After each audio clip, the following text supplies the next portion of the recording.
Numa floresta encantada vivia uma formiga chamada Felícia, que adorava explorar novos lugares. Um dia, enquanto caminhava pela floresta, encontrou um colorido papagaio chamado Pedro.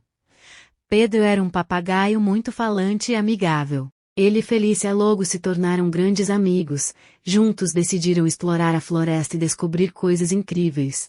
Enquanto Felícia mostrava a Pedro os segredos do chão da floresta, Pedro voava pelos céus compartilhando histórias sobre as árvores e os pássaros. Juntos, formavam uma equipe única, e unindo as maravilhas do solo e do céu.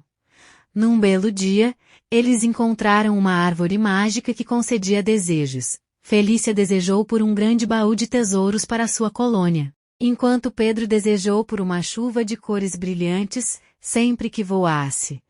A amizade entre a formiga e o papagaio se tornou uma lenda na floresta, onde todos aprendiam que, mesmo sendo diferentes, podiam se complementar e fazer coisas incríveis juntos.